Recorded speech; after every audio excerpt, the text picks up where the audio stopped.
sizlar bilan qiziqarli diktan o'yinini o'ynaymiz. Doskada 3 nafar o'quvchilarimiz bor. Siz chiqib o'quvchilarimizning quloqlariga so'zlar aytasiz. Qani siz aytgan so'zlarni o'quvchilarimiz to'g'ri yozib berishlari kerak bo'ladi. Hamma tushunadigan 3 ta qatorimiz ham qaysi qatorimiz birinchi va to'g'ri yozib tugatadiganlar. Keting.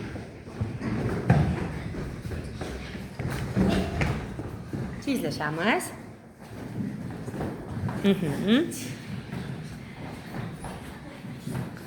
Qani tez quloqlariga borib, qani tez harakat qilamiz. Yozib bo'lgandan keyin yana 3-o'quvchimiz chiqib aytsin. Yaxshi. O'quvchilar, qolganimiz qanday o'tiramiz? Yaxshi. Quloqlariga ayting, qani. Kim birinchi bo'lar ekan?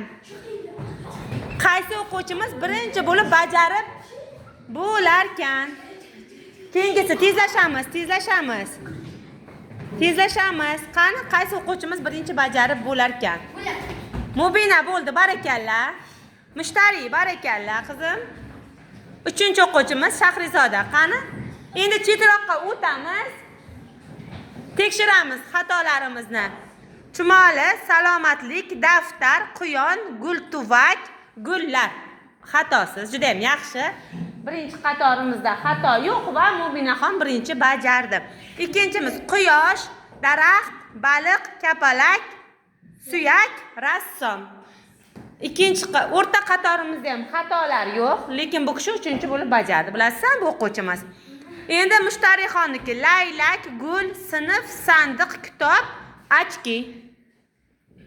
Xatomiz yo'q, lekin endi uchala qatorimizdan ham xatosiz bajardi. Endi oldin bajarganlar uchun Mubina birinchi o'rin. Mubinani birinchi qatorimiz. Mubinani qatori birinchi o'rin. Qani qarsak chalamiz. Yaxshi. Ikkinchi qatorimiz. 3-chi qator, ikkinchi o'rinimiz.